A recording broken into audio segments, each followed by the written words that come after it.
लहान मुलांना सतत काहीतरी वेगळं खायला हवं असतं. तर आज लहान मुलांच्या आवडीचा पिझ्झा आपण घरच्या घरी बनवणार आहोत. नमस्कार, स्वागत आहे तुमचं मराठी किचनमध्ये. तर ओव्हनचा वापर न करता तव्यावर आपण हा पिझ्झा बनवणार आहोत. छोट्या साईजचे मिनी पिझ्झाज असणार आहेत. पहिल्यांदा पिझ्झा बेस करण्यासाठी आपण पीठ जे ते भिजवून घेऊयात. या ठिकाणी थोड्याशा कोमट पाण्यामध्ये 1 टेबलस्पून म्हणजे 1 मोठा चमचा साखर घातली. साखर विरघळून घ्यायची आणि मग याच्यामध्ये 1 टीस्पून म्हणजे 1 छोटा चमचा ड्राय यीस्ट घातलं. हे असं मिक्स करून 10 मिनिटांसाठी बाजूला ठेवून द्या. यीस्ट छान फुललं की पीठ भिजवायला घ्यायचं. 1.5 कप मैदा या ठिकाणी घेतलेला आहे. याच्यामध्ये चवीनुसार मीठ घातलं. हे बघा, हे जे यीस्ट आपण भिजवून घेतलं होतं ते असं छान फुललं आहे, ते याच्यामध्ये घातलं. यीस्ट घातल्यामुळं पिझ्झा बेसला जे येते ब्रेड किंवा पावप्रमाणे छान अशी जाळी पडते, तो हलका होतो. लागेल तसं पाणी घालून याचं घट्टसर असं पीठ भिजवून घ्यायचं. लागल्यास अधूनमधून तेलाचा हात तुम्ही याला लावू शकता. हे असं घट्टसर असं पीठ भिजवून झालं की झाकून 1 तासाभरासाठी हे बाजूला ठेवून द्यायचं. पीठ भिजतंय तोपर्यंत आपण बाकीची तयारी करूयात. या ठिकाणी पिझ्झा सॉस करण्यासाठी 3 मध्यम आकाराचे टोमॅटो घेतलेले आहेत. टोमॅटो चांगले पिकलेले लाल रंगाचे असावेत. टोमॅटोना याप्रमाणे उभा आडवा काप देऊन घेतला. त्यानंतर उकळत्या पाण्यात हे टोमॅटो सोडून 2 ते 3 मिनिटं याला वाफवून घ्यायचं. हे बघा, एकदा काही असे वाफले की याची साल सुटायला मदत होते आणि मग थंड झाल्यानंतर याची साल काढून तुम्ही मिक्सरवर हे बारीक करून घेऊ शकता. पॅनमध्ये 2 टेबलस्पून म्हणजे 2 मोठे चमचे तेल गरम केलं आहे. शक्यतो पिझ्झा सॉस करण्यासाठी ऑलिव्ह ऑइल वापरा. त्याचा जो स्वाद आहे तो खूप छान असा येतो. जसं आपण नेहमी फोडणीसाठी तेल गरम वगैरे करून घेतो तसं गरम होईपर्यंत थांबायचं नाही. लगेच याच्यामध्ये 8 ते 10 पाकळ्या लसूण बारीक चिरून घातला. लसूण एकदा दोनदा खालीवर करा, पण लालसर वगैरे होऊ द्यायचं नाही. याच्यामध्ये 1 छोटा कांदा बारीक चिरून घातला आहे. मंद आचेवरच लसूण आणि कांदा जो आहे तो परतून घ्यायचा. हे बघा, असा हलका गुलाबीसर रंगाचा झाला की याच्यामध्ये थोडीशी सिमला मिरची, अगदी पाव सिमला मिरची म्हणू शकता, ती बारीक चिरून घातली आहे. सिमला मिरची 2 मिनिटं परतून झाली की याच्यामध्ये आवडीनुसार 1 चमचा काश्मीरी लाल तिखट घातलं आणि मग जी टोमॅटोची प्युरी आपण केली होती थंड झाल्यानंतर ती याच्यामध्ये घालायची. मध्यम ते मंद आचेवर 10 मिनिटं याला तेल सुटेपर्यंत चांगलं शिजवून घ्यायचं आहे. दरम्यान याच्यामध्ये 1 चमचा टोमॅटो केचप घातलं. तसेच आवडीनुसार थोडीशी साखर याच्यामध्ये घातली. टोमॅटो केचपमध्ये सुद्धा बऱ्यापैकी साखर तशी असतेच. सगळं असं हलवून घ्या. शेवटी याच्यामध्ये इटालियन सीझनिंग किंवा मिक्स्ड हर्ब्स घातली आहेत. हे घातल्यानंतर पिझ्झा सॉसला खूप छान असा फ्लेवर, स्वाद असा येतो. तुम्ही याची कन्सिस्टन्सी पाहू शकता.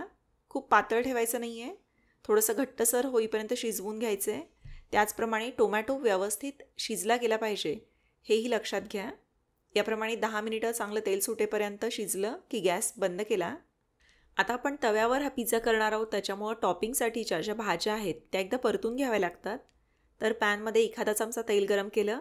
ज्या भाज्या तुम्ही टॉपिंगसाठी घालणार आहात त्या चिरून तयार ठेवा. एक भाजी आपण याच्यामध्ये घालायची. पहिल्यांदा कांदा घातला. कांदा जो आहे तो उभा चिरून त्याला मधून 1 काप दिलेला आहे. भाज्या खूप मऊ होईपर्यंत शिजवायच्या नाही आहेत. कांदा एकदा दोनदा परतला की याच्यामध्ये लाल रंगाची सिमला मिरची घातली. त्यानंतर हिरवी सिमला मिरची घातली आहे. तुमच्या आवडीच्या आणि उपलब्ध असतील त्या भाज्या याच्यामध्ये घालू शकता. स्वीटकॉर्न घातले.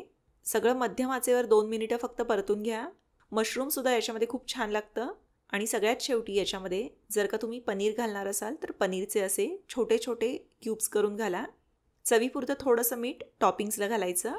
एकदा परतून गॅस बंद करायचा. तासाभरानंतर जे भिजवलेलं पीठ असतं ते छान फुगलेलं असतं, ते एकदा मळून घ्यायचं आणि मग या पिठाचे छोटे छोटे पेढ्या एवढ्या आकाराचे गोळे करून घेतले.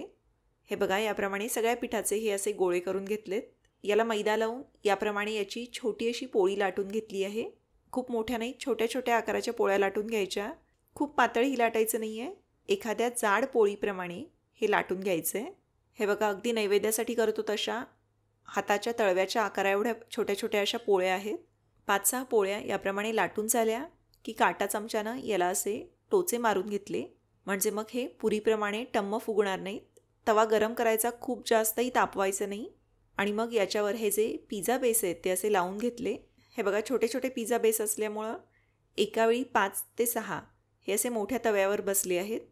वरून याला याप्रमाणे हलके बबल्स यायला लागले की थोडंसं बटर लावलं आणि मग याची बाजू पलटून घेतली. हे बघा, खालची बाजू जी आहे ती अशी हलकी भाजून झाली आहे. खूप लालसर होईपर्यंतही भाजायचं नाही आहे. एकदा का अशी बाजू पलटली की याच्यावर तयार केलेला पिझ्झा सॉस लावून घ्यायचा. हे तुम्ही तव्यावरून बाजूला काढूनही लावून घेऊ शकता. सगळ्या पोळींना याप्रमाणे पिझ्झा सॉस जो आहे तो लावून घेतला. त्यानंतर तयार केलेलं पिझ्झा टॉपिंगचं जे मिश्रण आहे ते असं वरून थोडं थोडं सोडलं. हे मिनी पिझ्झा जे आहेत ते एखाद्या पार्टीसाठी तुम्ही स्टार्टर म्हणून देखील करू शकता. एकदा का हे असे टॉपिंग्स लावून झाले की याच्यावर पुन्हा थोडेसे मिक्स्ड हर्ब्स घातले. चिली फ्लेक्स असतील तर चिली फ्लेक्स देखील घालू शकता. त्यानंतर या ठिकाणी मी हे मॉझरेला चीज घातलेलं आहे. भरपूरसं चीज घालायचं. मॉझरेलाऐवजी क्रीम चीज देखील किसून घालू शकता. तव्याचा गॅस मंद आचेवरच ठेवायचा, जेणेकरून पिझ्झा जे आहेत ते खूप लालसर होणार नाहीत, खूप जास्त भाजले जाणार नाहीत. आता एक 2 ते 3 मिनिटं याच्यावर झाकण ठेवायचं. हे बघा, चीज वितळलं, खालचा बेस असा छान खरपूस शेकला गेला की आपले क्रिस्पी असे मिनी पिझ्झाज तयार झाले.